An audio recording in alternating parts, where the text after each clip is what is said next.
当たり前だと思ってたこれが実は評価がされうるべきものなんだってことが外に出てみて初めて分かるわけよね。山自体をレストランにしちゃったっていう、はい、料理っていうか、はい、俺の中で言うと体験だったの、はい、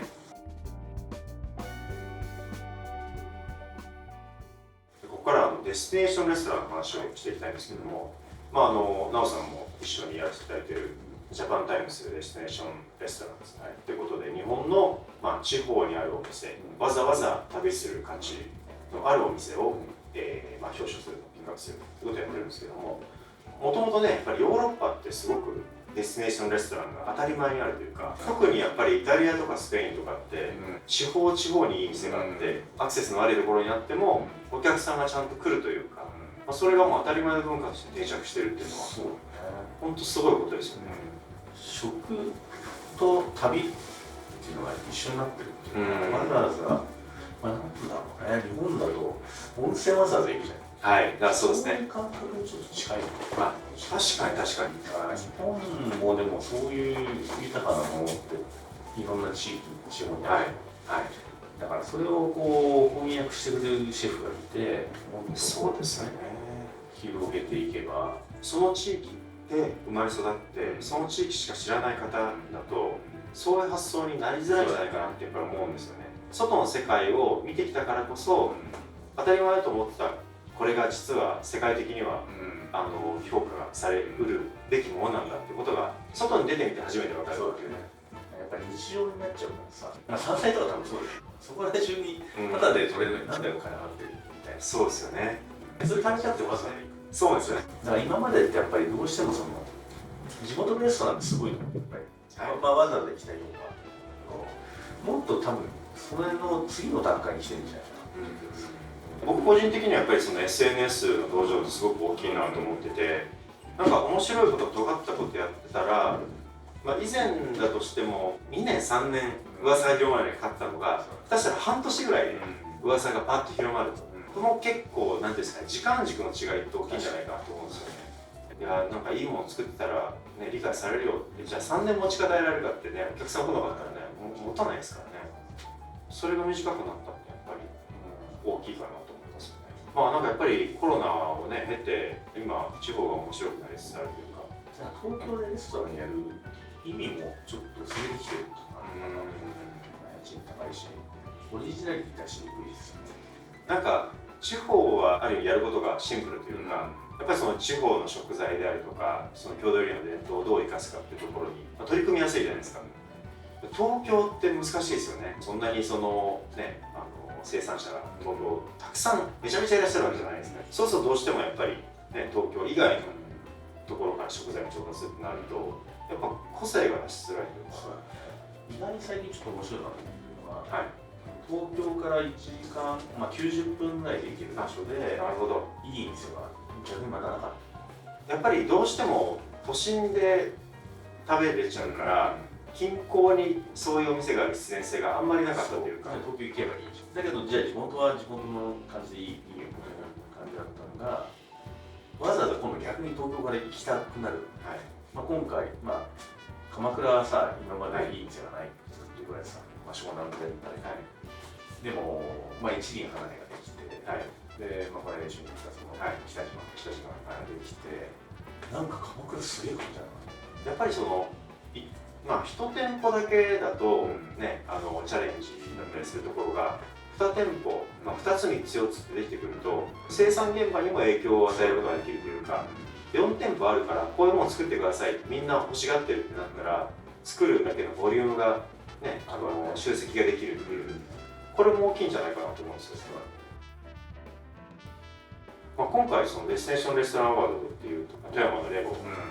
を選出しましたけど、レゴは奈緒さんに書いていかがでしょうか。一つは料理もすごかったけど、意気込みってさ、山自体を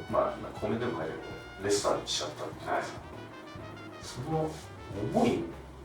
がにじみ出てくる。もちろん料理の技術とかっていうのもあるけど、やっぱりレストランってさ、クリエイティブな場所だからさ、クリエイターとしての思いとかさ、ビジョンとかさ、そういうのがあるかないかで大きく変わってくるんじゃないかな。でももう本当にあそこの場所で、ね、それこそそこのワインプログラム作ってる浅野君っていう、ワインショーでもあるソムリエが家の前にブドウの木を置いたりとかしてワイン作るぞってことやったりとかで、そこにちょっとポップアップスペースみたいなの作るらしいんですよ。週末だけでもじゃあレボだけのために来るのもあれだからレボで食べた翌日のランチとかはそこでポップアップスペースで若いシェフの料理が食べれるみたいな、そういうことをやろうとしてて、そしたらやっぱりね2食そこで賄える、そしたら滞在時間もなったりしていろいろ楽しめるのかな。体験でいうと俺なんかやっぱすごいいいなと思ったのが伊良部島のさ、エタデスプリエタデスプリ料理っていうかあれ、俺の中でいうと体験だったの、宮古島の文化って何なんだろうっていうのを彼が考えて、そのサービスの流れの中にさ、その宮古島の文化で、楽しかったし美味しかったし、なんか宮古島ってこういうとこなんだなっていうことも感じれたし、でスタッフもさあんな場所なのにさ、いいスタッフそうさ、なんかチームとしてもいいし、終わってからみんなで飲みに行ってさ、楽しいなと思ったし、特にこのコロナ時代で、ある程度のものであれば、デリバリーとかテイクアウトで食べれるようになったじゃないですか。だからこそ外食にしか提供できない形ってすごく大事だなと思っていて、でそういう意味でエタデスプリお祭りみたいな感じじゃないですか。そうだね。それが本当に素晴らしいなと思って。でなんか料理だんだんこう突き詰めていくと結構シリアスになって、シリアスな料理もいいし、でちょっとこうシリアスすぎるなと思う部分がやっぱ結構最近あって、でも宮古島でさそんなシリアスでどうすんのみたいな、ハワイのレストランでやっぱりシリアスすぎてもなんか違うよねと思ってたので、ちょっと近いかなと。そこって多分その欧米のレストランにはよりある要素なのかなと思っていて、その多分料理作る瞬間はすごくシリアスなんですけど、それを提供したりで食べ手が食べる時にはより楽しいというか、で食べる時って楽しい方がいい。昔オステリア・フランチェスカーナ行った時にさ、レモンのさ、落としちゃってレモンタルト、あれなんかおもろいなと思ったんですよ。でエタデスプリにしてもやっぱりね、そういう最初やっぱりちょっとみんなね、ワクワクしつつもちょっと若干の緊張感があるから、もう最後はすごくね、みんな楽しくなって、俺よかった。料理がちゃんとしてるからこそ成り立つ部分でもありますよね。それこそウルトラバイオレットみたいにプロジェクションマッピングとか技術を使わなくてもできるっていうか、エタデスプリそれは一切ないですけどね。人ですよ。あれを東京でやったら全く意味がないわけじゃないですか。あの場所であれをやるから意味があるっていうね。説明できないのがちょっともどかしい。そう、もどかしいですけどね。とにかくやってね。ください。やっぱりお客さんの理解ってすごく大事だなと思うんですよね。ある地方に先週行ってたんですけど、すごく良かったんですよ。だけど普段はなかなかこういう形で出せないことをおっしゃってたんですけど、なんでかっていうと、やっぱりその地元の方がお客さんの半分、もしくは半分強いらっしゃるという中で、東京とか遠方から来る人向けの料理に全振りすることがやっぱりできないんですよね。一緒の例えばダイニングで分けるのすごい難しいですよね。なんかスペース分けるなり、もしかしたら日にち分けるなりなんかして同じものを提供しないっていうのも一つなのかもしれないな。普段はなんか地元の人がお料理出して、月1回とか週1回特定の曜日はテイスティングメニューでコースでみたいな。でそれで自分がやりたいことの方がボリューム増えてったらそこに絞ってもいいし。なんか昔のレポとかだと、地元のお客さんが結構多かったらしいんですよ。地元のお客さんが県外からお客さんとかそれこそ知り合いとか来た時に、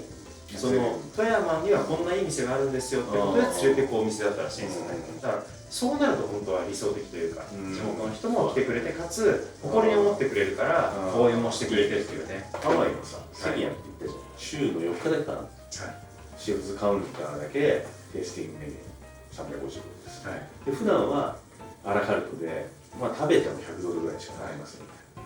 な。これすごいうまいなと思った。両方やるっていう。なんかこれで経営がすごいうまく成り立つっていうか、アラカルトもテイスティングメニューがあるからクオリティ高くなるっていう風な期待感もあるんですよね。なんか本当にそういう意味ではやり方次第というかね、どちらかというとやっぱりコロナでデスティネーションレストラン的なもの、特に海外がかなりダメージを受けたじゃないですか。もう地元のお客さんに、支えてもらうしかない、そうすると今までのメニューをガラッと変えて、地元向けにするみたいなこともやっぱりかなりの店だったりしてたので、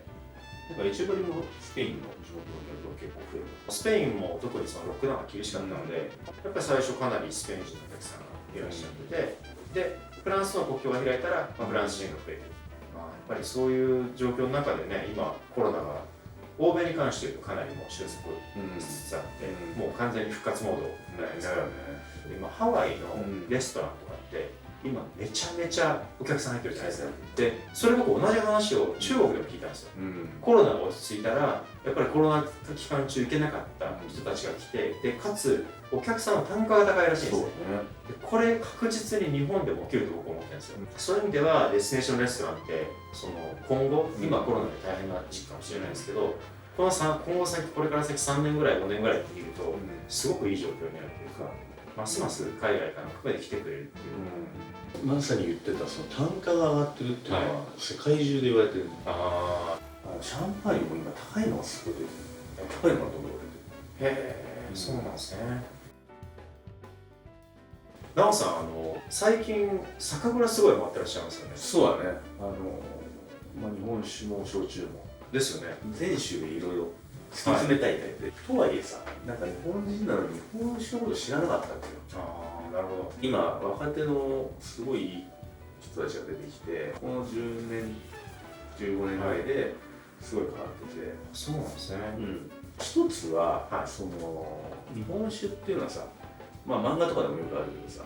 杜氏がいて、この杜氏になるのに何十年もかけてお酒を作りをする。この杜氏が全部製造責任者であり、味も決めるし、作りも決めるし、普通の人が急に入ってきてもお酒は作れませんっていうのが常識だった。で一方でその蔵元っていうオーナーと杜氏ってのは別の人なの。レストランでいうとレストランのオーナーとシェフが別にいると。それがだんだんその蔵元も世代交代してくるじゃん。当然日本酒が売れなくなってるから、とにかく量は作って利幅薄い値段競争で売る。次の2代目3代目とか息子たちが継ごうってなった時に、これとんでもねえやべえな。で飲んだらクソまじいんだ。こんな酒作りたくない、飲みたくない、だけど売らないとやばい中で、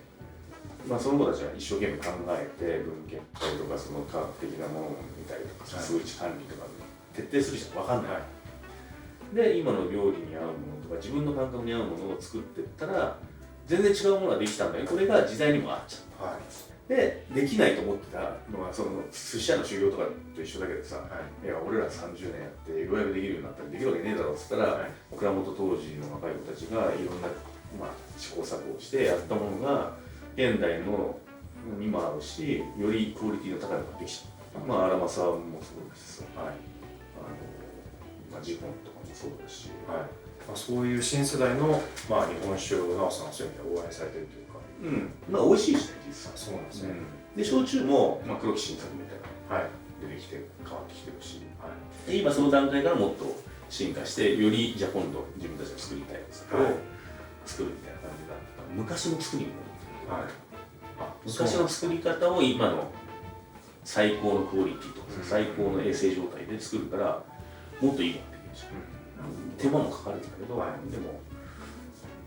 いいお酒だと思う。もっと増えていくんじゃないかな。お酒僕あまり飲むことはないんですけど、でもやっぱりそういうね、杜氏さんとかも含めて、一緒に奈緒さんも含めてご一緒させたことが多いんで、すごく分かりました。彼らが今何を考えてるのかっていうのが、ちょっとまたお時間いただいて、ぜひちょっといろいろと話し尽きないです飲みながらね。飲みながら無理僕もちょっと頑張りますので教えてください。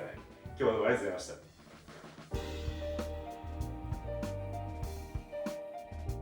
ぜひチャンネル登録をよろしくお願いします。